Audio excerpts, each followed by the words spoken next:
दोस्तों आज की जो कहानी है ये अजीबोगरीब इत्तेफाक और रोमांच से भरी हुई कहानी है। दोस्तों ये कहानी शुरू होती है एक गिरे हुए मोबाइल से। दोस्तों एक महिला का मोबाइल गिर गया होता है।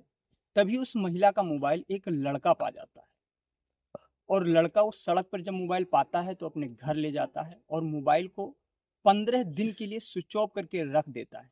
वो सोचता है कि 15 दिन में जिसका फ़ोन होगा वो शायद भूल जाएगा और ये फ़ोन हम अपने यूज में ले लेंगे या किसी को गिफ्ट कर देंगे।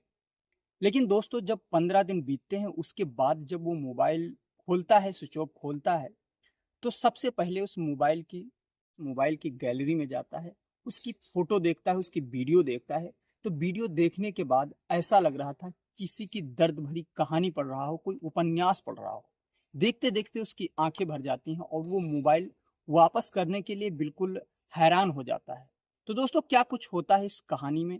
कहानी में आगे बढ़ने से पहले बस वही रिक्वेस्ट, यदि आप मेरे चैनल पे नए हो तो चैनल को सब्सक्राइब कर दीजिए। यदि मेरी वीडियो ज़रा-सा भी पसंद आए हो तो एक प्यारा-सा लाइक कर दीजिए।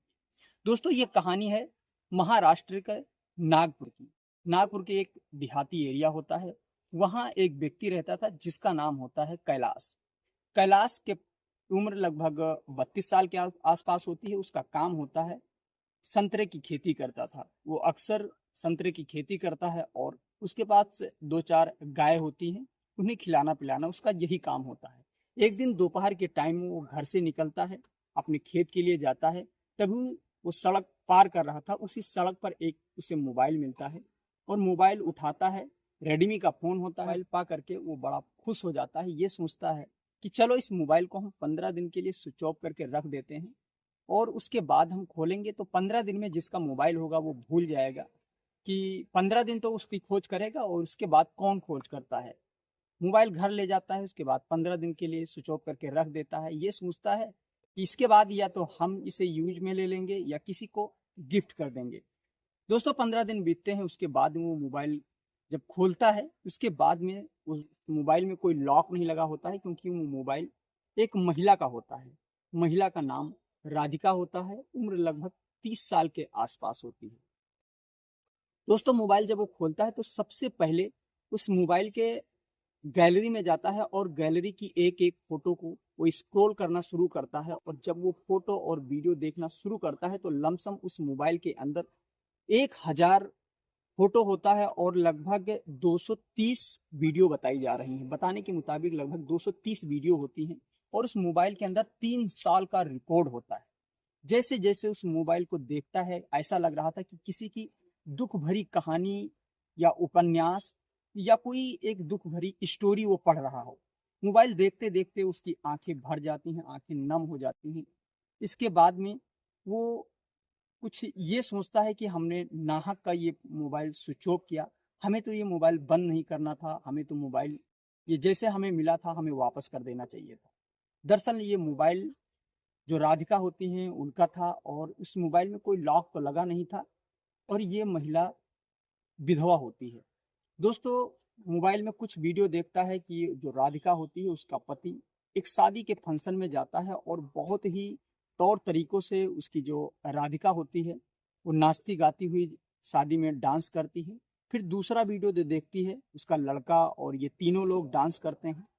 फिर ऐसे धीरे-धीरे जब वीडियो स्क्रॉल करते हैं तो ये देखते हैं कि एक वीडियो में उसका पति रोड एक्सीडेंट में खत्म हो जाता है और फिर जब और एक आधे वीडियो देखते हैं तो उसमें ये दिखाई देता है वो महिला विधवा हो चुकी है और उसका जो 8 साल का लड़का है वो सर मुड़ाए हुए है। जब ऐसे-ऐसे वो वीडियो देखता है तो उसकी आँखें नम हो जाती हैं। फिर वो मोबाइल को चार्ज करता है और खुला ही छोड़ देता है। ये कहता है कि यदि 15 दिन के मैंने ये मोबाइल स्विच ऑफ रखा लेकिन अब किसी का फ़ोन आता है तो ये मोबाइल मैं वापस कर दूँगा। 3 दिन तक वो मोबाइल को खुला रखता है लेकिन 3 दिन में किसी का फ़ोन नहीं आता है उस मोबाइल के अंदर। लेकिन जब तीसरा दिन बीतता है तो ये सोचता है कि 3 दिन के अंदर किसी का फ़ोन नहीं आया है। फिर उसमें लगभग 25 से 30 छोटी कॉल आई थी और उसमें से जिस नंबर से ज़्यादा मिस कॉल आई थी उस नंबर पे वो बैक कॉल करता है और जब बैक कॉल करता है तो वो कॉल कोई और नहीं बल्कि राधिका उठाती है। दोस्तों इस बीच में राधिका ने एक छोटा नया फ़ोन भी ले लिया था। लेकिन जब इधर से ये कैलाश वापस बैक कॉल करता है उसी मोबाइल से, उसके ही मोबाइल से, तो वो फ़ोन राधिका उठाती है और उठाते ही कहने लगती है कि भैया, ये मोबाइल जिसके पास भी हो वो मेरे घर लाके दे दीजिए। इस मोबाइल के बिना हमारा लड़का खाना नहीं खाता है और मैं बहुत गरीब हूँ, मैं मोबाइल ले भी नहीं पाऊँगी। बिना पूछे ही सब कुछ बताने लगती है कि मैं बहुत गरीब हूँ, मैं विधवा औरत हूँ, मेरा एक लड़का है 8 साल का, वो इस मोबाइल के बगैर खाना नहीं खाता है। अब दोस्तों ये बात सुनने के बाद में वो कहता है कि ठीक है, आप अपना एड्रेस भेज दीजिए और ये मोबाइल में मैं कल वापस ले आऊँगा। दोस्तों इसके बाद में वो अपना एड्रेस बताती हैं और ठीक दूसरे दिन जो कैलाश है उसे बताए मुताबिक एड्रेस पे ले जाता है मोबाइल देने के लिए। दोस्तों जब वहाँ पहुँचता है तो वो महिला भी आती है मोबाइल लेने के लिए और ये मोबाइल देने के लिए जाता है। एक कोई जगह तय की गई होती है, वहीं मोबाइल देने के लिए वो जाता है। उसके बाद में उसको मिलता है और जब जाता है मोबाइल देने के लिए तो एक नया फ़ोन भी और वो रेडमी का ही खरीद लेता है कैलाश। ये सोचता है कि मैंने बहुत गलत किया जो इसका मोबाइल स्विच ऑफ करके रखा, और हम उसे एक मोबाइल फ़ोन दे देंगे तो हमें कोई पश्चाताप नहीं होगा और हमें सब्र हो जाएगा कि मैंने इसका फ़ोन रखा तो इसके बदले में मैंने एक नया फ़ोन गिफ्ट कर दिया।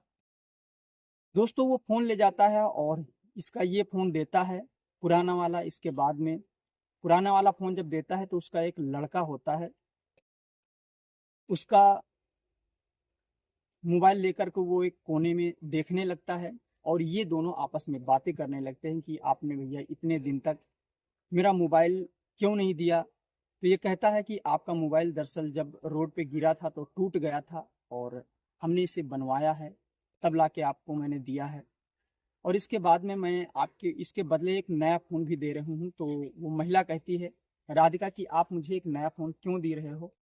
कोई पाया हुआ धन भी नहीं वापस देता है और इसके बदले में आप एक नया फ़ोन भी दे रहे हो। वो कहता है नहीं, आप ये फ़ोन रख लीजिए। तो वो महिला कहती है नहीं भैया, मुझे कोई आवश्यकता नहीं है फ़ोन।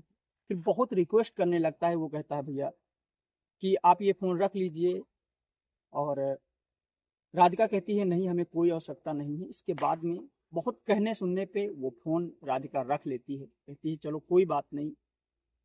इसके बाद में राधिका कहती है कि भैया चलिए आप चाय पी लीजिए।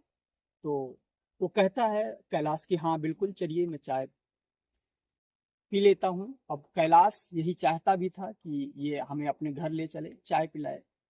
लेकिन कुछ देर सोचने के बाद में वो औरत जो राधिका होती है वो कहती है कि क्या इतना टाइम आपके पास है कि आप मेरे घर तक चलेंगे और चाय पियेंगे? कैलाश कहता है हाँ, ऑफकोर्स मुझे कोई एतराज नहीं है, मुझे काफ़ी टाइम ही टाइम है, आप चलिए मैं चाय पी लेता हूँ आपके घर पे। लेकिन कुछ देर जब और बीतता है तो महिला सोचती है, तब तक का कैलाश ये सोचता है शायद ये बेचारी गरीब हो, इसके पास घर पे कोई व्यवस्था ना हो। तो कैलाश ये कहता है कि हम आपके घर पे न चल के चाय कहीं आसपास में यहीं पी लें तो अच्छा होगा। राधिका कहती है कि नहीं, मैं आसपास के कहीं होटल या कोई रेस्टोरेंट पे नहीं जाती हूँ। फिर एक वहाँ से 4-5 किलोमीटर दूरी पर एक मार्केट होता है, उस मार्केट में एक अच्छा रेस्टोरेंट पे ये तीनों लोग जाते हैं, राधिका और राधिका का 8 साल का बेटा और ये कैलाश के बाइक से तीनों लोग जाते हैं और वहाँ पे एक रेस्टोरेंट में ये पूछता है कैलाश राधिका से कि आप क्या खाओगी? राधिका कहती है नहीं, मुझे कुछ नहीं खाना पीना है। लेकिन कैलाश के बार बार रिक्वेस्ट करने पे कुछ और डिश आती जाती हैं, पिज्ज़ा, बर्गर, मतलब जो जो अवेलेबल होता है उस रेस्टोरेंट में सब कुछ आता है। राधिका कहती है ये आप क्यों इतना परेशान हो रहे हो, इतना कौन खाएगा? लेकिन जो उस राधिका का लड़का होता है वो कहता है नहीं मम्मी, मैं खाऊंगा, आप तो कभी लाती नहीं हो, सारी डिशें आती हैं, सब लोग खाते पीते हैं। और राधिका भी बड़ी खुश होती है क्योंकि ये सारी डिशें उसे रोज डेली खाने को नहीं मिल पा रही थी। अब दोस्तों ऐसे में धीरे धीरे और बातें आगे बढ़ती हैं। वो जो कैलाश होता है ये पूछता है कि आप कहाँ रहती हो, ससुराल में रहती हो या मायके में रहती हो? तो राधिका बताती है कि जो मेरा पति था वो जनवरी 10 जनवरी 2024 को डेथ कर गया रोज एक्सीडेंट में। फिर वो कहता है, कैलाश कहता है कि मेरी पत्नी सेम 10 जनवरी 2024 को ही मेरी पत्नी भी सांप काटने की वजह से डेथ कर गई। अब ये दोनों चौंक जाते हैं कि जिस दिन इसका परिवार उजड़ा उसी दिन उसका भी परिवार उजड़ गया। ये तो एक, इसको क्या कहा जाए। लेकिन फिर कुछ और बातें आगे बढ़ती हैं। वो पूछता है कैलाश कि आप रहती कहाँ हो, मायके में या ससुराल में रहती हो? तो कहती है कि नहीं, ना मैं मायके में रहती हूँ ना ससुराल में, मैं एक किराए के छोटे से घर में रहती हूँ, क्योंकि मायके वाले के पास हम ज़्यादा शरण लेने जाती नहीं हूँ, ससुराल वाले अपने घर में रहने नहीं देते हैं, इसीलिए। तो वो पूछता है कि कैलाश, आपका खाना पीना ये कैसे चलता है, आप कहाँ से कमाती हो? तो राधिका बताती है कि कहीं से मजदूरी या कुछ मिल जाता है कोई काम, तो उससे मैं अपना खर्चा चला लेती हूँ, और नहीं मिलता है तो इधर उधर से उधार लेकर के अपना काम चलाती रहती हूँ। अभी तो 3 महीने हो गए मैंने जहाँ हम रह रहे हैं उसका हमने किराया भी नहीं दिया है। मालकिन किराया भी मांग रही थी, तभी उनका जो लड़का है वो कहता है हाँ मम्मी, अभी कल भी यही कह रही थी कि यदि किराया तुम्हारी मम्मी नहीं देंगी तो आपके घर से आपको निकाल देंगे। तो कैलाश होता है वो कहता है कि यदि आपको यहाँ काम ना मिलता हो तो आप हमारे इधर चलिए, उधर बहुत काम मिल जाएगा। तो राधिका बोलती है कि क्या काम मिल सकता है हमारे लायक? तो कैलाश होता है कहता है कि खेती बाड़ी या और बहुत ढेर सारे घरों में काम भी आपको वहाँ हमारे इधर मिल सकते हैं। तो उनका राधिका का लड़का कहता है कि हाँ माँ, उधर ही निकल चलो, इधर तो सब लोग लड़ाई भी करते हैं, क्योंकि आसपास के जो लोग होते हैं वो अक्सर राधिका से लड़ा करते थे। अब ये धीरे धीरे बातें और स्टार्ट होती हैं, आगे बढ़ती हैं। तो कैलाश होता है कहता है कि ऐसा करो कि तुम आज ही हमारे घर चलो, हमारे इधर चलो। राधिका कुछ देर सोचती है, उसके बाद में तैयार हो जाती है और ये तीनों लोग निकल जाते हैं। जो राधिका होती है ये और अपने बच्चों को लेकर ये कैलाश के गांव निकल जाते हैं। कैलाश का गांव वहां से लगभग 35 किलोमीटर की दूर पर था। कैलाश जाता है जहां उसका संतरे की खेती होती थी, उसी खेत में एक मड़ई टाइप की थी, उसी फूस का मकान था, उसी फूस के मड़ई में ले जाता है, इन दोनों लोग को छोड़ता है। फिर खाने पीने का इंतजाम करता है, लेटने का भी इंतजाम कर देता है, कुछ बर्तन थे, कुछ राशन पानी, ये सारा व्यवस्था करके उसे पूरा रेडी करके शाम तक पूरा रेडी कर देता है। अब कहता है आप लोग यहीं इत्मीनान से रहो और इसी खेत में काम करो, और इसके बदले हमसे जो कुछ होगा वो आपको देंगे। लेकिन दोस्तों जहां वो रहती थी वहां 3 महीने का इसका किराया बाकी होता है। यहीं से कैलाश पैसा देता है और 3 महीने का किराया उसका भरपाई कर दी जाती है। अब ये राधिका यहाँ रहने लगती है। दोस्तों कुछ बात और भी आगे आती है कि सबसे बड़ी बात ये आती है कि 20 मार्च सन 2021 को इन दोनों की शादी एक साथ में ही हुई थी। इनकी भी शादी जो कैलाश की होती है उसकी भी 20 मार्च सन 2021 में होती है, और सबसे बड़ी बात उसी दिन उसकी भी शादी होती है। ये इत्तेफाक देखो भगवान का बनाया हुआ कि ये दोनों लोग रहते इतनी इतनी दूर थे, लेकिन इन दोनों लोग की शादी भी एक साथ में होती है। इन दोनों लोग का बेटा बेटा होता है, बताते हैं अप्रैल 11 अप्रैल को इन दोनों को बेटा होता है। और दोस्तों इसमें शादी की जो डेट थी वो कंफर्म नहीं बताई गई है, लेकिन 21 अप्रैल तो कंफर्म ही बताया गया था। ये सन 2000 शायद हमें 19 से 16 या 17 हो सकता है। इसके बाद में ये दोनों लोग साथ में वहीं खेत में रहने लगते हैं। फिर धीरे धीरे जब 1 साल बीत जाता है, ये मार्च आता है, मार्च 2025, तो पता नहीं कैसे राधिका के परिवार वालों को ये पता चल जाता है कि राधिका वहां गई है, रहने लगी है। फिर राधिका के परिवार वाले वहां पीछे पीछे से पहुंच जाते हैं, और वहां राधिका का देवर भी पहुंचता है, उसके ससुर भी पहुंच जाते हैं, और आसपास के कुछ गांव वाले और 2-4 लोग पहुंच जाते हैं। राधिका का जो देवर था वो ड्रिंकिंग किए हुआ था, शराब पीकर पहुंचता है वहां, राधिका का हाथ पकड़कर घसीटने लगता है, कहता है कि तू मेरा नाक कटवा दी। और गांव वाले ये कहते हैं कि एक विधवा औरत को तुमसे पाला नहीं जाता है, तुम लोग पाल नहीं सकते हो, चलो वहीं घर पे रहना है, और चल तुझे घर में तब बताता हूँ, तू यहाँ पे हमारा गर्दी करने आई है, इश्क लड़ाने आई है, ना जाने क्या क्या और ढेर सारी बातें उसके ससुर और उसके देवर बताने लगते हैं। राधिका बहुत ज्यादा परेशान हो जाती है, वो गुहार लगाने लगती है कि बचाओ बचाओ बचाओ, क्योंकि इसका जो देवर होता है हाथ पकड़ कर घसीटने लगता है। तभी साइड में ही उसका जो कैलाश होता है वो खड़ा होता है। ये सब तमाशा वो काफी देर से देखता रहता है। इसके बाद में राधिका कहती है मैं नहीं जाऊंगा, उसका देवर कहता है कि मैं तुम्हें लेके चलूंगा।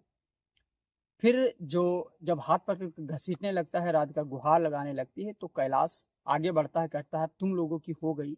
यदि तुम लोगों ने जरा सा भी अब इसके ऊपर इसको टच भी किया तो बहुत बुरा हो जाएगा। फिर राधिका का जो देवर होता है वो ड्रिंकिंग किए होता है, वो कहता है कि तुम इसके क्या लगते हो, तुमने अभी तक 8-10 महीनों में इसके साथ रंगरलिया मनाकर तुम्हारा जी नहीं भरा। बहुत बुरा भला कहने लगता है। फिर वो कहता है कि चुप रहो, जवान जरा सुधार कर निकालो। फिर इसके जो ससुर होते हैं राधिका के, तभी पुलिस को फोन कर देते हैं। मौके पर पुलिस आती है और पुलिस दोनों पक्षों को लेकर थाने पहुंच जाती है। दोनों पक्षों को अंदर कर देती है। इसके बाद में पूछ जांच होती है कि कैलाश से पूछा जाता है तुम क्या करते हो, तो कैलाश बताता है मेरी खेती बाड़ी का काम होता है। कहता है इसकी मुलाकात कहाँ से हुई, तो कैलाश बताता है कि इनका एक फ़ोन गिर गया था लगभग आज से 20 दिन पहले। ओ सॉरी, आज के लगभग 1 साल पहले की बात है, ये फ़ोन गिर गया था। फ़ोन देने के बहाने इनसे मेरी मुलाकात हुई और मुलाकात होने के पश्चात ये बोली कि मेरे पास कुछ है नहीं, रहने के लिए जगह नहीं, खाने पीने के लिए खाना नहीं है, तो मुझे कोई हेल्प भी नहीं करता है। तो मैंने सोचा आप मेरे खेत में काम कर सकती हो, इसके लिए कोई दिक्कत नहीं है। अब ये राधिका जो है ये मेरे साथ चली आई। जब राधिका से पूछा जाता है कि कौन लेके आया, तो राधिका कहती है कि मैं अपने मन से आई थी, ये मुझे जबरदस्ती नहीं लाए थे।